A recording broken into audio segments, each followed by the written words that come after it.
nak buat stok air zam-zam waktu iktikaf dalam Masjidil Haram ataupun Masjid Nabawi. Kita dah pergi sana, mesti nak minum air zam-zam banyak. Cuma dekat sana cawan dia tu kecil terak. Kita kena refill minum. Kalau nak pergi minum, kena bangun pergi duduk ambil air minum. Jadi apa tips dia? Kebanyakan orang kita bawa botol mineral macam ni. Botol yang ada saiz ni, ada lagi saiz besar. Saiz ni lebih mudah nak isi tu.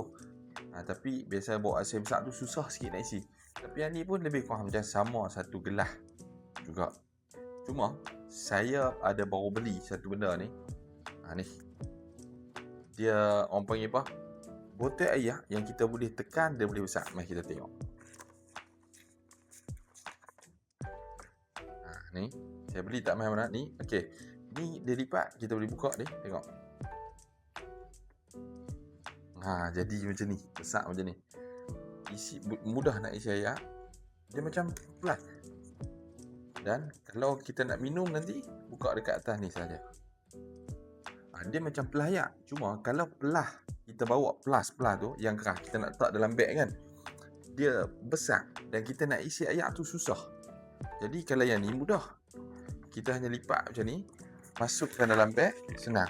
Kita boleh bawa keluar dengan mudah. Jadi kalau kata nak duduk kan, kita duduk nak baca Quran, nak sandak dekat tiang dalam Masjidil Haram ataupun Masjid Nabawi tu, kita buah air dalam ni, boleh duduk. Ni lebih kurang bersamaan dengan berapa? 3 ke 4 kelas. Kita boleh sandak kat dinding, boleh minum. Habis pergi refill pula, sandak kat dinding minum.